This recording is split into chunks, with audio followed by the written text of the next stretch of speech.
Es un gusto, como siempre, estar con la audiencia de Canal Pro compartiendo cuáles son las actualizaciones mensuales para el mercado de granos en Paraguay.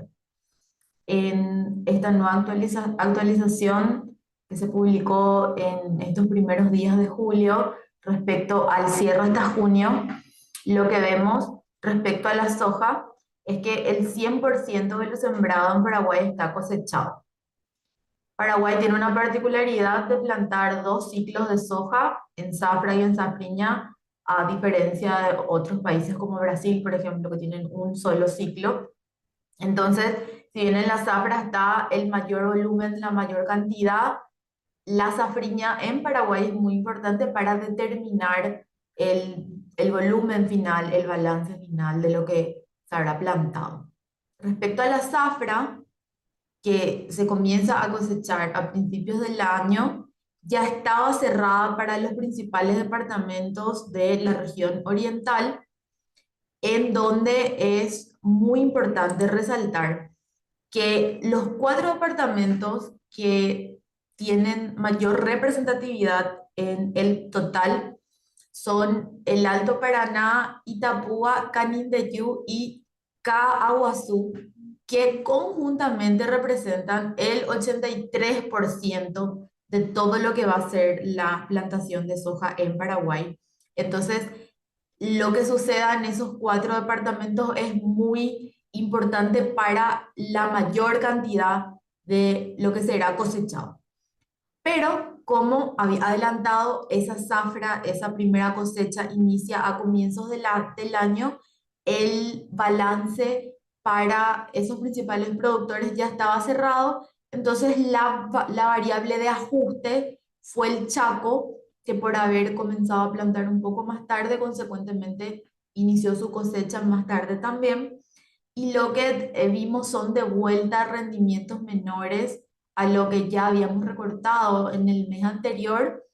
con la posibilidad aún de un último ajuste tal vez el mes que viene, porque como nuestra metodología trabaja en base a promedios, o sea, tomar la mayor cantidad de volumen recolectado entre los que menos rendimiento tuvieron y los que más rendimiento tuvieron, es que podemos llegar al promedio entonces de qué es lo que se observó. Y hay algunos productores, algunas cooperativas en el Chaco que están ajustando esos números finales aún. Creemos en principio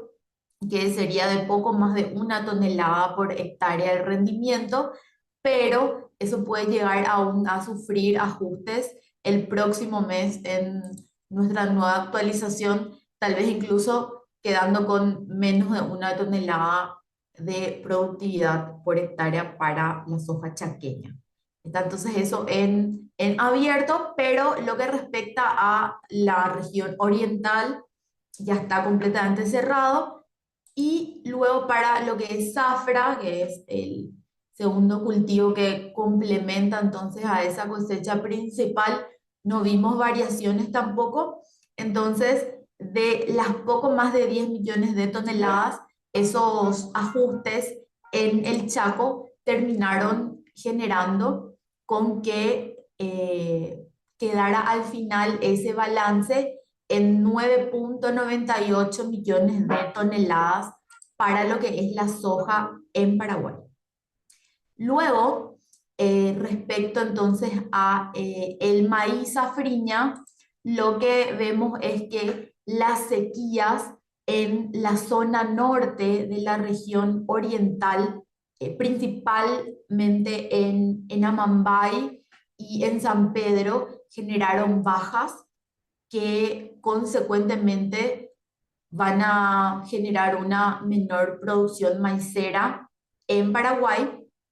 Y dos departamentos que son importantes también, como el Alto Paraná y Caaguazú, tienen una particularidad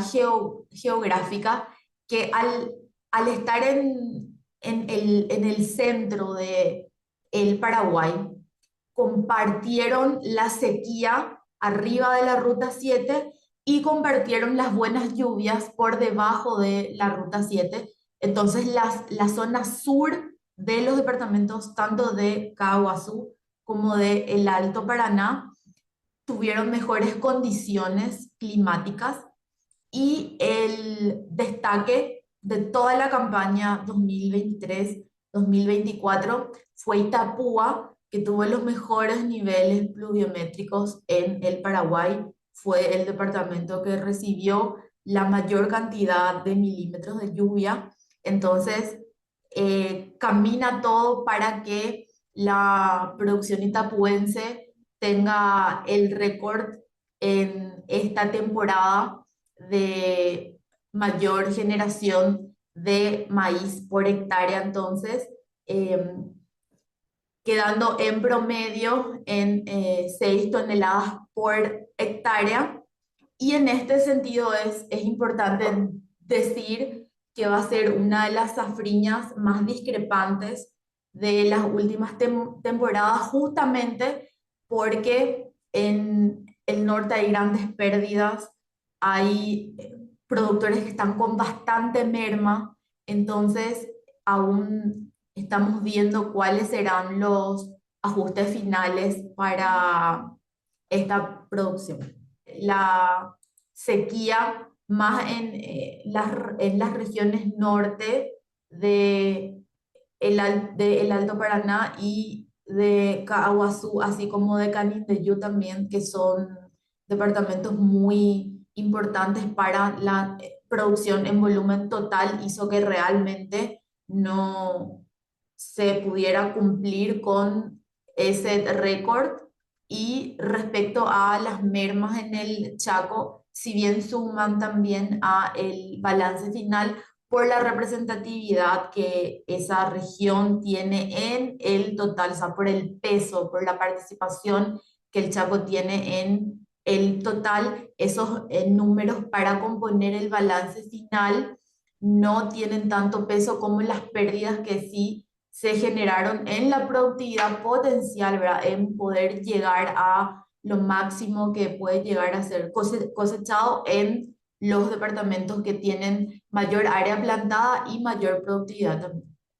Al comienzo ya de la campaña 2023-2024, se dio un balance mundial donde la oferta era mayor a la demanda. Consecuentemente, si hay más cantidad de granos en el mercado que lo que se va a necesitar comprar, eso genera una presión bajista en los precios. Eso era entonces respecto a área plantada esperada.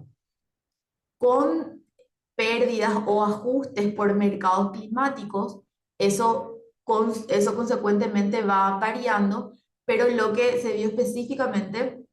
al comienzo del 2024, cuando justo Paraguay comenzaba a cosechar su zafra, fue una caída en los precios internacionales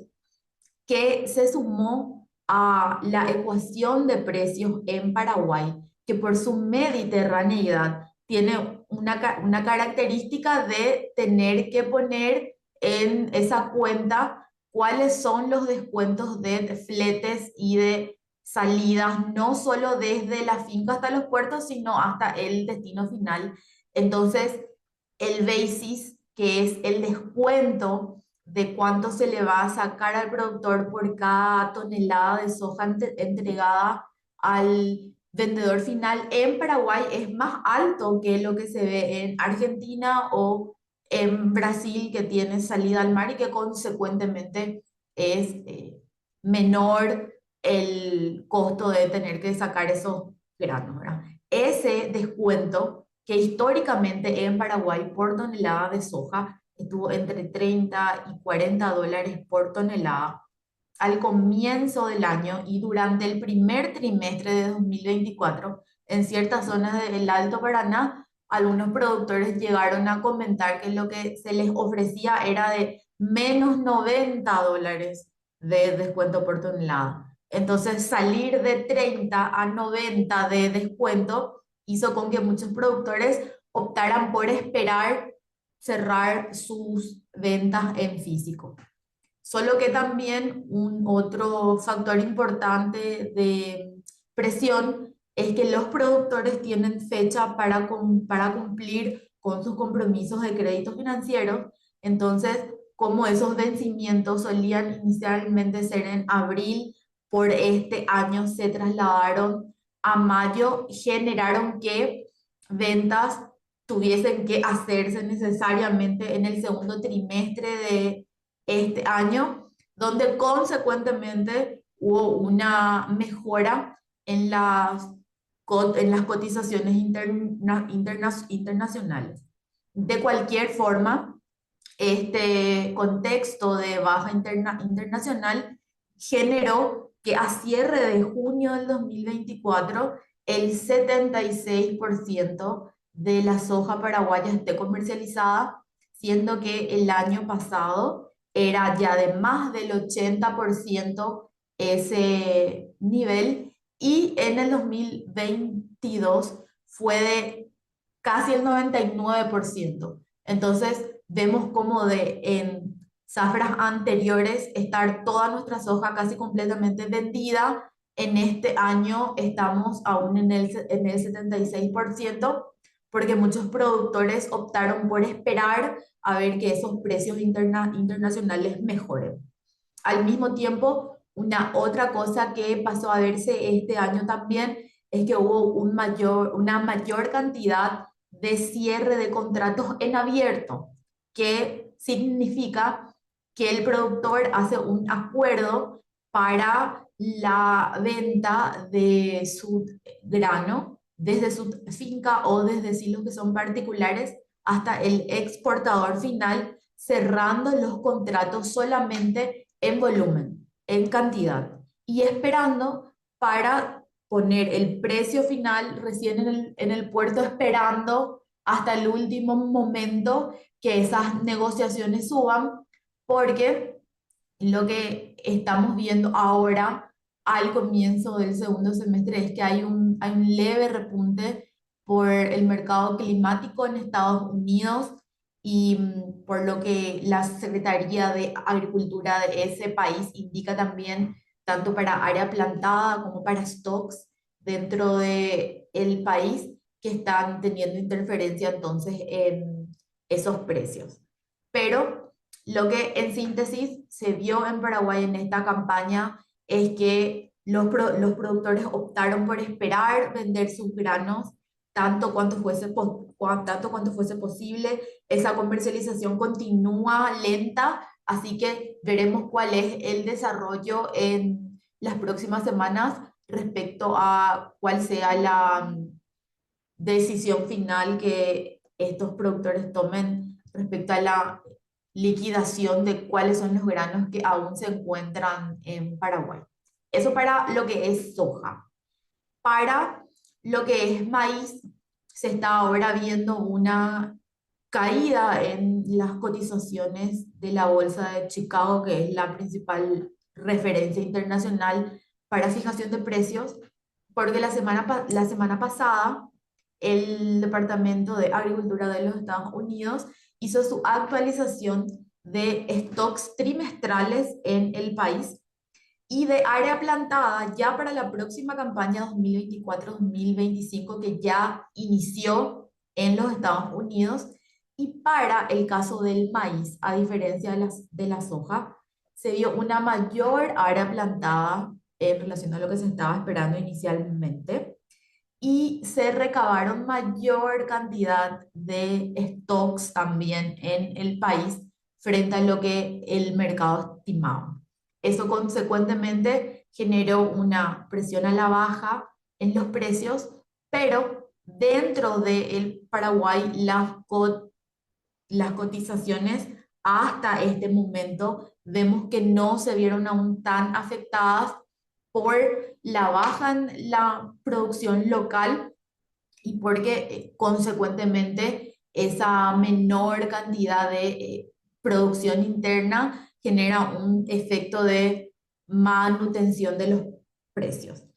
Pero algo muy importante para este momento de el año es indicar que históricamente los meses de mayor volatilidad de precios en la bolsa de Chicago, tanto para soja como para maíz, son justamente entre el tercer y el cuarto trimestre del año, porque es el momento en que el clima va a determinar bastante cuánto va a ser el rendimiento final que los Estados Unidos produzcan, y eso tiene mucha importancia dada la relevancia que los granos tienen en el país para las empresas y para todo el sector de los biocombustibles, que tienen tanto a soja como a maíz como dos de sus principales materias primas. Entonces, además del mercado climático, para los próximos meses, los factores de demanda internacional van a ser bastante importantes también, porque así como el mercado de los biocombustibles en Estados Unidos depende bastante de cuáles serán las políticas de incentivos a ese sector, y se encuentran ellos en este momento en gestiones y debates para las próximas elecciones, que son en noviembre próximo. También eso va a influenciar bastante en cuáles serán las futuras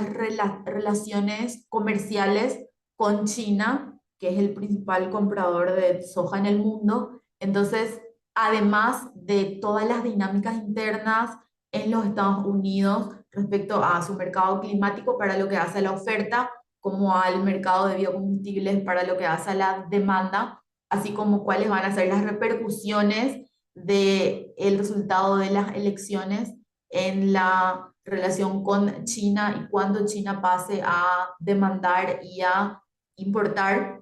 van a ser bastante importantes. Y en este sentido, un último detalle que es importante también mencionar es que la valorización del dólar estadounidense en las últimas semanas hizo con que esos granos de los Estados Unidos pierdan competitividad, y que China optara mucho más por comprar granos de América del Sur, de Brasil específicamente y de Argentina también, llegando a romper récords históricos de compras de soja brasileña. Entonces, además de cuál será el comportamiento del padrón